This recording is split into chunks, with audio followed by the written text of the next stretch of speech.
biografia de hoje apresenta uma pessoa extraordinária, por vários motivos que é extraordinário. Porque não nasceu em Erechim, e eu sempre dizia, gente da casa, prata da casa, mas ele é prata do Estado, então ele é uma pessoa extraordinária para Erechim, mas é uma prata do Estado do Rio Grande do Sul. E justifica-se esse motivo, esse fato dele ser uma prata, porque basta ouvir tudo que esse homem vai falar. Trata-se, hoje, nós estamos aqui com o secretário de Estado, adjunto de Segurança Pública, Coronel Marcelo Gomes Frota. É uma pessoa que veio para cá porque, com certeza, tem alguma coisa a dizer a Erechim. Vem de um encontro já que aconteceu há poucos momentos e agora está aqui conosco para nos contar coisas da vida dele. Eu inicio perguntando, Coronel, eu sei que o senhor não nasceu em Erechim, o senhor nasceu aonde? Eu nasci em Porto Alegre, em janeiro de 64. O Brasil estava naquela pré-convulsão, né, de 1964, que acabou acontecendo, alguns dizem em 31 de março, outros dizem em 1º de abril, né? Mas na verdade eu sou dessa época, filho de um pai militar, a mãe dona de casa, enfim, naquele modelo de família dos anos 60. Eu vejo aqui no seu currículo que já em 1983 o senhor estava se formando numa academia de escola militar. Daí o senhor tem pós-graduação em administração militar, participou por muito tempo na administração também, no comando do Corpo de Bombeiros, né? O senhor foi assistente militar do governo Brito, no Rio Grande do Sul, no nosso estado, chefe de operações da Defesa Civil, comandante do pelotão da 1ª PPM, e assim vai. Se eu fosse ler seu currículo todo aqui, o programa não chegaria. Foi uma experiência muito rica mesmo, que iniciada ali aos 17 anos de idade, nossa academia selecionava os oficiais a partir do concurso vestibular, que a minha época era feito na PUC, em Porto Alegre, e isso no início dos anos 80 era assim. E ali aos 17 anos eu prestei o vestibular, passei em 3º lugar e tal, e iniciou uma carreira dedicada às pessoas do Rio Grande do Sul, na verdade, né? Uma carreira pública, a carreira da instituição Brigada Militar, e que me proporcionou essas diversas experiências aí, tanto no que diz respeito a trabalhar junto a um governador de estado, o governador Antônio Brito, na ocasião. Me proporcionou trabalhar no Corpo de Bombeiros também, porque era integrado o comando do Corpo de Bombeiros com o comando da Brigada Militar, hoje não é mais assim. E me proporcionou, enfim, várias experiências no comando rodoviário da Brigada, em atividades de polícia ostensiva, desde o início da carreira lá no 1º Batalhão, depois mais tarde em Gramado e na região, mais tarde ainda no Vale do Rio Pardo. Então a gente vai conhecendo o estado do Rio Grande do Sul e através da Brigada Militar, através da profissão que nós escolhemos, vamos nos dedicando aí às pessoas do Rio Grande. 35 anos depois, a nossa legislação determina que passemos a reserva remunerada por toda uma ideia muito adequada no que diz respeito ao regime jurídico, né? Que faz com que haja oxigenação, que faz com que haja a possibilidade de promoções, né? E que busca a rigidez física, a rigidez mental e tudo mais. Mas como eu havia entrado muito cedo, com 17 anos, 35 anos depois, eu estava com 52 anos de idade e achei que não devia parar ainda. Quis a oficialidade, o oficialato da Brigada Militar e também do Corpo de Bombeiros, me elegeram presidente da Associação dos Oficiais da Brigada Militar e do Corpo de Bombeiros. Portanto, desde 2014 até o final do ano de 2018, eu presidi a entidade que representa as duas instituições, mas uma única categoria. Nós temos no estado do Rio Grande do Sul a instituição Brigada Militar e a instituição Corpo de Bombeiros, e temos uma única categoria, que é a categoria dos oficiais militares estaduais, que por simetria tem esta vinculação aos oficiais militares federais, os oficiais das Forças Armadas, Marinha, Aeronáutica e o Exército Nacional. Então, representei o nosso oficialato, a nossa categoria, me parece que de maneira muito adequada, porque fui sendo reeleito também, né? 2014, depois 2016. E agora, se não tivesse aceitado o convite do governador Eduardo Leite e do vice-governador Dr. Ranolfo, eu ainda estaria presidindo a Associação de Oficiais, porque o mandato lá vai até 2020. Essa Associação de Oficiais tem por objetivo, na prática, fazer o quê? Na verdade, é uma entidade de classe que visa a preservação dos direitos e das prerrogativas da categoria dos oficiais militares estaduais. Mas, durante a minha gestão, nós procuramos dar, assim, e agora vem sendo mantida pelo presidente que me substituiu, uma visão completamente diferenciada.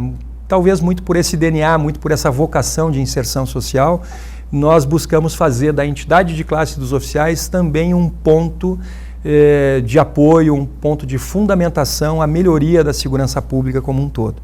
Eu acho até que muito por essa característica, muito por essa razão, recebi o convite de estar hoje secretário adjunto da Segurança Pública. Para o senhor e para a senhora que estão nos assistindo aí, digo sem vaidade, mas com muito respeito à função, com muito orgulho da função que desempenho hoje, pelo potencial de fazer a diferença na vida das pessoas, o terceiro homem da segurança pública do Estado. O governador do Estado, o vice-governador, que é também o secretário de Segurança, e eu, que hoje estou no desempenho dessa função. Como é que o senhor define a palavra segurança? Segurança eu defino como desenvolvimento. Eu acho que segurança pública tem tudo a ver com desenvolvimento, tem tudo a ver com a capacidade que um Estado ou um município tem de, mantendo ordem pública, de fazendo com que haja paz social, atrair investimentos, atrair empresas, atrair postos de trabalho, né? E, portanto, abrem-se oportunidade para as pessoas trabalharem, além de oportunizar, fazer com que as pessoas tenham o dia a dia das suas vidas, né, assegurado. Quer dizer, as pessoas podem ir trabalhar, os filhos podem ir para a escola, os jovens podem ir para o lazer, né? Tudo isso é segurança pública, mas se fosse para traduzir numa palavra, eu diria que é desenvolvimento. Eu recordo que alguns anos atrás, em Nova York, o prefeito declarou tolerância zero. O senhor concorda com isso? Eu concordo e acho que deve haver um pacto social diferente, porque lá em Nova York, quando foi declarado a tolerância zero, não exatamente a tolerância zero das polícias, que são instituições únicas no Estado de direito, que tem a possibilidade do uso da força. E como as polícias têm a possibilidade do uso da força, quando se declarou, quando o prefeito Giuliani decretou lá a tolerância zero, as pessoas que estavam distantes, aqui no Brasil, imaginaram que era a tolerância zero da polícia em relação aos atos praticados pelas pessoas no dia a dia. A bem da verdade, quem estudou um pouquinho o tolerância zero sabe que o tolerância zero ele significa um novo pacto social. As pessoas, a sociedade, o cidadão não tolerar deslizes de conduta por parte dos seus iguais. Eu acho que quando as pessoas passam a ter de maneira harmônica uma conduta diferenciada, lá no caso não pular a catraca do metrô, não fazer pipi na rua, não jogar lixo no chão, enfim, preservar a cidade, preservar o ambiente e ter um comportamento condizente com segurança pública, com aquilo que eu dizia de ordem social, de paz pública, enfim. A tolerância zero ela se justifica na questão deste novo pacto social. Eu acho que isso é fundamental, é importante aqui para a nacionalidade brasileira. Posso trazer um outro exemplo dos Estados Unidos, onde o condutor do veículo sabe exatamente como se comportar diante de uma abordagem policial, por exemplo. O condutor determinado que pare por uma ação de uma viatura, de uma guarnição policial nos Estados Unidos, ele vai parar o veículo, ele vai acender a luz interna, ele vai colocar as mãos no volante e vai aguardar as ordens que ele vai receber. Ele não fica procurando onde é que está o documento, como é que não é, ele não fica resistindo se ele vai descer, se não vai descer do veículo. Tudo é feito sob comando a partir daí. E este pacto social, onde a sociedade sabe como se comporta, a polícia sabe o que fazer, o Ministério Público sabe se vai oferecer denúncia ou não diante de alguma conduta irregular, o Judiciário sabe como julgar, estabelece uma nova norma, uma nova conduta, um novo comportamento tendente à construção da segurança pública, do desenvolvimento e daquelas questões que nós falávamos. O senhor falando isso, juntando as palavras, Ministério Público, Poder Judiciário, e aí eu lhe pergunto, o que que o Ministério Público e o Judiciário podem fazer diante dessa violência que nós estamos vivendo e que não existe mais nem espaço para prender pessoas? Olha, Ana, que pergunta bacana essa, que pergunta inteligente, porque, na verdade, assim, isso é toda uma construção de raciocínio, né? Segurança Pública diz lá na nossa Constituição Federal que é dever do Estado e responsabilidade de todos. Quando diz que é dever do Estado, ela diz que é dever da União, dos Estados, do Distrito Federal e dos municípios. É dever do Estado. É dever também do Estado naquilo que ele é uma divisão republicana lá dos poderes, né? Então do poder legislativo, do poder executivo, do poder judiciário, portanto os juízes, né? De instituições fortes e com autonomia, como é o caso do Ministério Público, da Defensoria Pública. É todo o conjunto de cidadãos que pode fazer essa diferença. Segurança Pública, ela só tem condição de êxito a partir desta integração de esforços, desta leitura a partir de um sistema de segurança pública, e não segurança pública como a atribuição da Polícia Civil ou da Brigada Militar, como costuma se fazer, né? Tábula rasa de atribuições. Em muita medida, eu acho que esse é um pouco o êxito do governo do Estado atual, do governo do Dr. Eduardo, Dr. Ranolfi, que eu tenho a honra também de fazer parte, que estabelece no programa RS Seguro, que é um programa estruturante, é um programa transversal de segurança pública, essa integração de esforços de todos os níveis, de toda a sociedade, de toda a comunidade, seja ela simplesmente instituída nas lideranças, nas diversas lideranças comunitárias, esteja ela empoderada em autoridades e em condições de agir a partir das atribuições do poder ou das instituições. Todos juntos temos alguma capacidade de fazer esse enfrentamento, porque a nossa legislação é uma legislação permissiva em alguma medida, leniente em na demora no que diz respeito à possibilidade enorme de recursos, né? As progressões de regime também são muito complicadas. A leitura que é feita a respeito dos tipos penais também determina esta condição em que um sujeito que pratica um assalto à mão armada, por exemplo, a partir de uma audiência de custódia, possa em muitas situações restar livre. Liberado. A gente vê aí os esforços do presidente da República, do presidente Jair Bolsonaro, do ministro que enfim, tem uma credibilidade da grande maioria dos brasileiros no sentido de aprovar uma lei anticrime, que chama, né, mas também voltada à anticorrupção, à lavagem de dinheiro, a melhorar esse estamento, esse arcabouço legislativo que vai dar, ao fim e ao cabo, a condição aos juízes, né, de, na aplicação da lei, poder serem ainda mais rigorosos. Nós chegamos no ápice, assim, Ministério Público, Poder Judiciário, Poder Executivo. Vou voltar ao filme e lhe perguntar, o senhor acha que, havendo mais escolas militares ou abrindo o sistema de escola militar para algumas escolas públicas, até particulares, mudaria muito a educação no Brasil? A educação do Brasil tem um grande pensador, né? O professor, o doutor Paulo Freire, né? O Paulo Freire dizia que a educação ela não é capaz de mudar o mundo, a educação muda as pessoas e as pessoas mudam o mundo, né? Então, na verdade, a partir da educação se tem a perspectiva, a possibilidade de imaginar um futuro melhor para a nossa nacionalidade, para a nossa gente, né? Os países no mundo que trazem consigo toda uma esteira de cultura, de educação, são os países que conseguiram, por exemplo, se recuperar a partir da Segunda Guerra Mundial.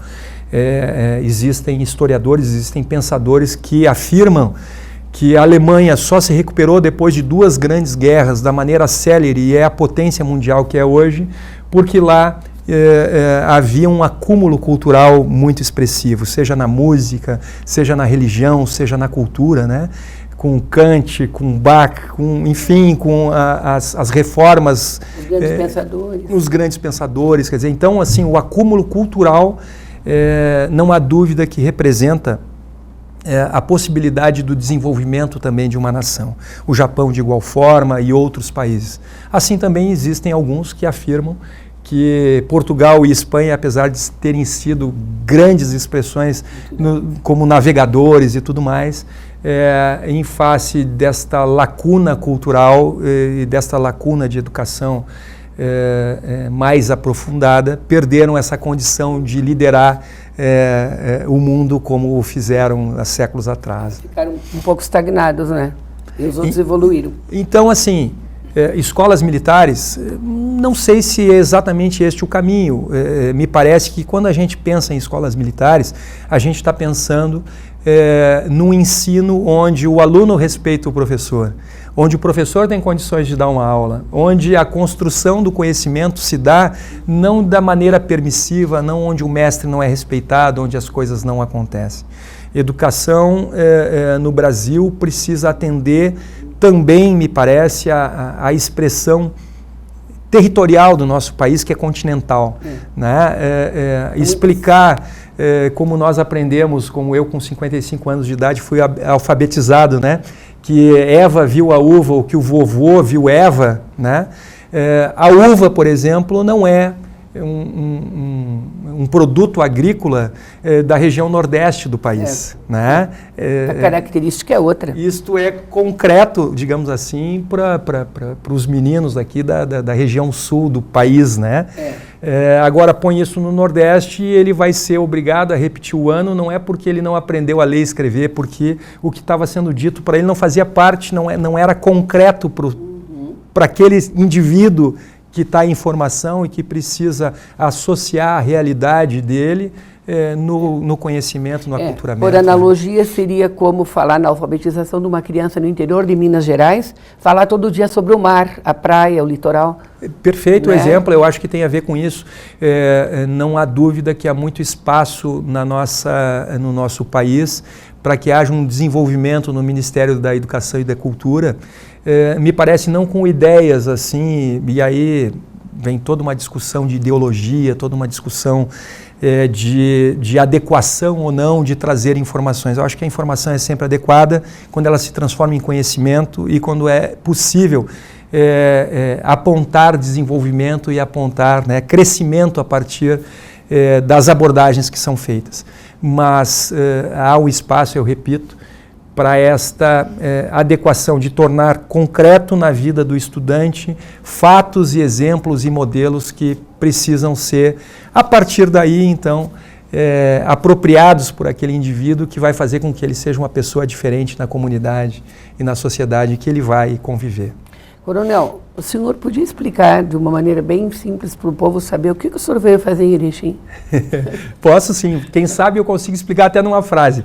Eu vim trazer a Erechim a oportunidade do empresariado local bater no peito, e eu não vou bater por causa do microfone, né? Sim. Bater no peito e dizer exatamente o seguinte: 5% do imposto de circulação, mercadorias e serviços que eu contribuo, que eu gero aqui no município de Erechim, vai ficar aqui e vai ser empregado em segurança pública.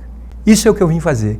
Eu vim dizer para as pessoas que já contribuem, um empresariado que já faz toda a diferença na vida das pessoas a partir do momento em que investe no quartel da brigada, em viaturas para a brigada militar, nas câmaras de vídeo monitoramento, na polícia civil, enfim, agora no Instituto Geral de Perícias, não é isso? Então, assim, o empresariado que já faz isso de maneira altruísta, que já faz isso de maneira a demonstrar todo o entendimento de que precisa participar da vida da sociedade de maneira construtiva, agora vem o governo do Estado e diz: esta participação não precisa necessariamente ser na forma de doação, ela pode ser na forma de antecipação de créditos tributários.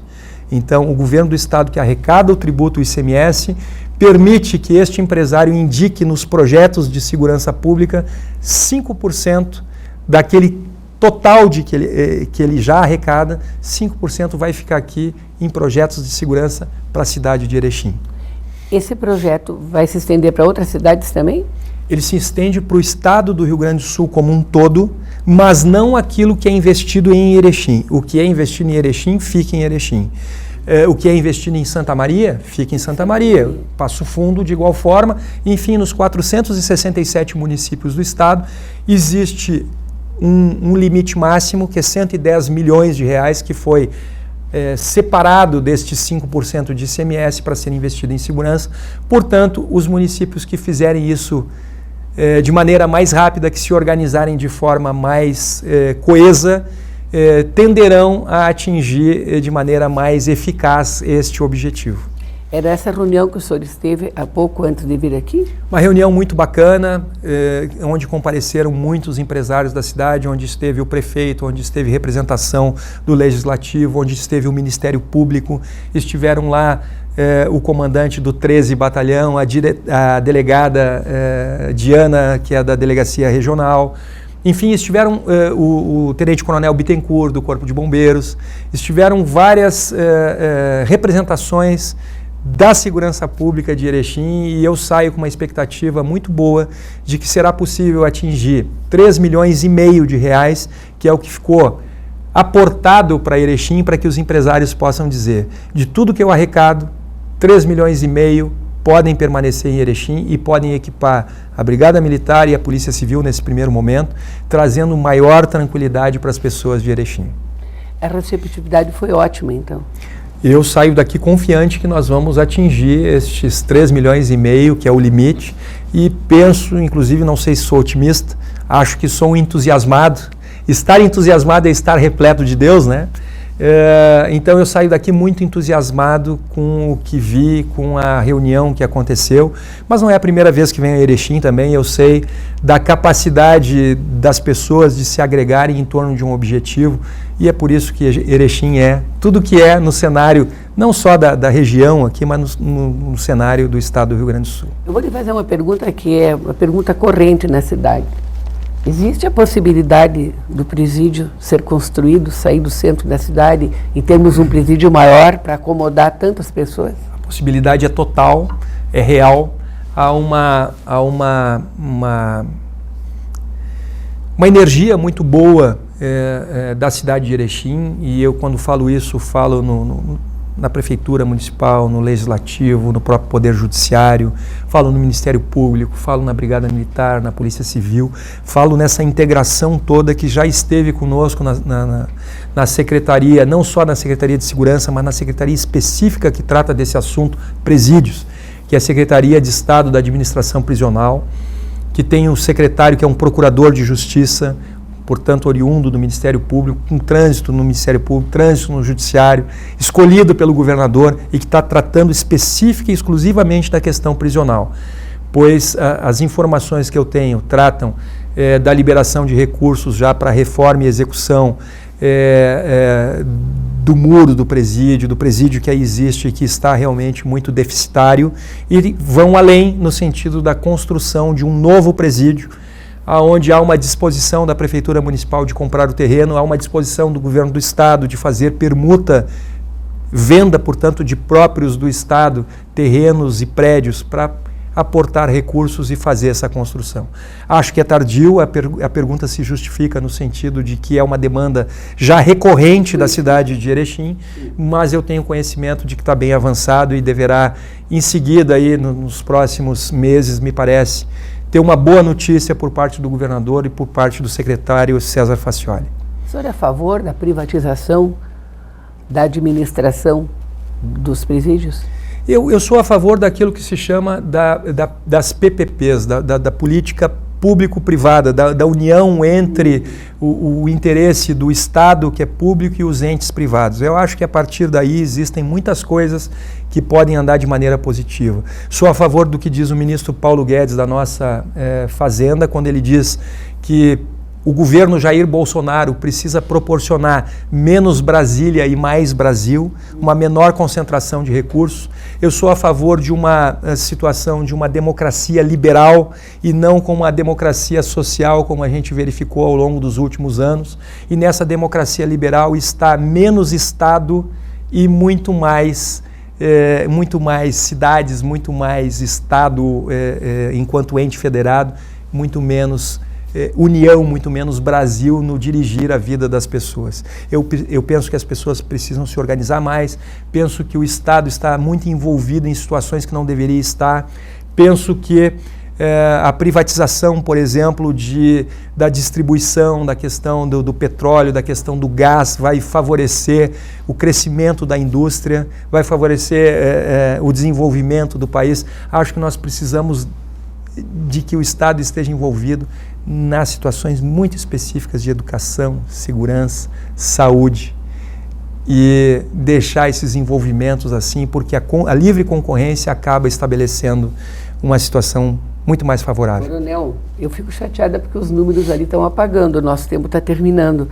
Eu quero desejar assim, que esse país tenha centenas de homens que pensem como o senhor, que sejam otimistas como o senhor, que pensem no crescimento do país e que o senhor sempre retorne a Erechim trazendo coisas boas, porque 3,5 milhões é bastante dinheiro. Realmente, eu quero agradecer a Anati, quero agradecer esse espaço na TV Erechim, quero dizer que todos nós, e isso é uma convicção muito pessoal, muito minha, todos nós temos que justificar a nossa oportunidade maravilhosa que é viver. E nós só podemos nos justificar se nós formos integrados neste esforço de fazer não apenas o crescimento individual da minha família, mas o crescimento coletivo. Eu preciso também, ao encerrar, manifestar uma palavra de reconhecimento, de respeito e de sustentação a tudo que faz a nossa Brigada Militar, a tudo que faz a nossa Polícia Civil, a tudo que faz o nosso Corpo de Bombeiros, nosso Instituto Geral de Perícias, em favor do cidadão do Estado, especialmente aqui em Erechim, em favor da comunidade de Erechim. Eu agradeço demais a sua presença, foi um prazer lhe conhecer e eu tenho certeza que todos os que estão lhe vendo e lhe ouvindo dirão a mesma coisa. Foi um prazer conhecer um homem assim, que está no nosso governo do Estado. Muito o Leite está muito bem acompanhado. Muito obrigado. Muito obrigado. Até uma próxima. Muito gentil essas palavras. E você, telespectador, que esteve conosco até agora, assista a biografia sexta-feira, às 21 horas, e durante a semana em várias reprises. Até a próxima. Boa noite.